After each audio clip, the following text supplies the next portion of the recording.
আমি আপনাকে বলি, উনি আপনার ওয়াইফ, আপনার ঘরের ইজ্জত। হ্যাঁ, উনি হয়তো রাগ করে চলে আসছে, আলা যেমনি আসছে, ধরেন উনি অপরাধী করছে। হ্যাঁ, উনি মেয়ে মানুষ, ওনার বয়স কম, ওনার বয়স আর আপনার বয়স এক না। আর দ্বিতীয় কথা হচ্ছে, এই একটা ছেলে মানুষের বুদ্ধি আর একটা মেয়ে মানুষের বুদ্ধি কখনো এক হতে পারে না। হ্যাঁ, একটা মেয়ে মানুষ পাগলামি করতে পারে, একটা মেয়ে মানুষ উল্টাপাল্টা কাজ করতে পারে, একটা মেয়ে মানুষ মুখ দিয়ে অনেক সময় অনেক ধরনের কথা বলতে পারে, উচ্চ সুরে কথা বলতে পারে, রাগ করতে পারে ছোটখাটো বিষয় নিয়ে। কিন্তু আমরা ছেলেরা কি করি, এর থেকে বড় বড় বিষয় না আমরা খুব অজম করি। হ্যাঁ, আপনার দেখবেন অনেক সময়, হ্যাঁ, বা মনে করেন যে কোটি টাকা আপনার ঋণ হয়ে গেছেন, আপনার কষ্টটা আপনার বুকের ভিতরে চাপা রাখছেন, আপনি কাউকে বলতে পারতেছেন না। অথবা রাস্তায় আপনাকে একজন জুতা পিটা করছে, আঘাত করছে, সেটা আপনি কাউকে বলতে পারতেছেন না।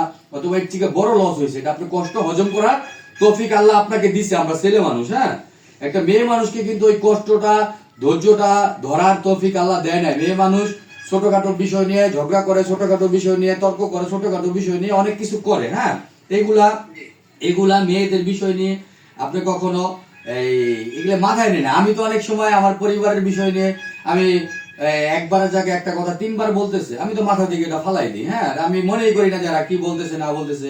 আমার পরিবার যদি আমার সাথে কথা বলে, আমি মনে করেন যে ওর সাথে উত্তরই দিই না, জানি যে না উত্তর দিতে গেলে ঝগড়া লাগবে, কারণ ও হচ্ছে কই আর আমি কই। আর একটা জিনিস হচ্ছে, বিষয় হচ্ছে কি জানেন, মেয়ে মানুষরা